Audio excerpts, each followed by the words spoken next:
Given the relatively dominant position that hip-hop occupies atop the dizzying heights of the global entertainment industrial complex, it can be easy to lose sight of its humble beginnings and its enduring role as a source of revolutionary politics. I got a letter from the government the other day.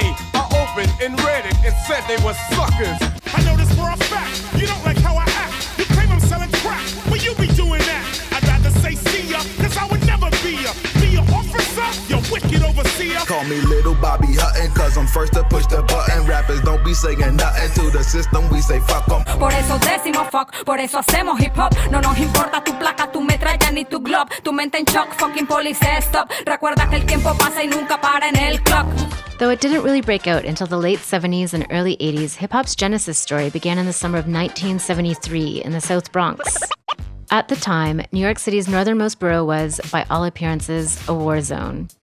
Decades of neglect, ill-thought-out public infrastructure projects, white flight, racist redlining policies, and urban decay had reduced entire city blocks to rubble. Rampant poverty and unemployment had created a vacuum that was filled by street gangs with hundreds of small crews constantly battling over territory and literally setting large sections of the city on fire. Out of this simmering cauldron of social and economic tension, hip-hop emerged as a vibrant DIY subculture spread through house parties thrown by working-class Black and Puerto Rican youth who were alienated and excluded from New York's decadent disco scene.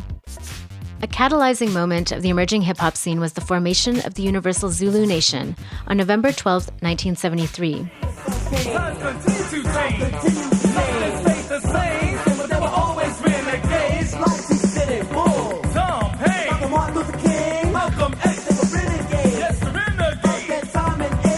Founded by members of a gang called the Black Spades, the Zulu Nation built hip-hop into a tool for community organizing, bringing members of different gangs together, settling street-level beefs, and introducing codes of conduct, all while imbuing the scene with formative political values of street-based community solidarity and Pan-African consciousness.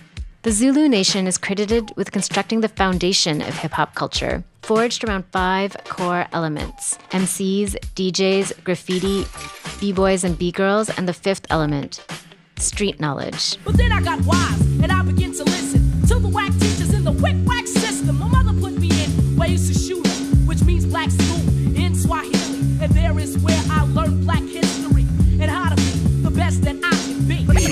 We don't talk to police, we don't make a peace bond. We don't trust in the judicial system, we shoot guns. We rely on the streets, we do battle in the hood. I was born in the G code embedded in my blood. We don't talk to police.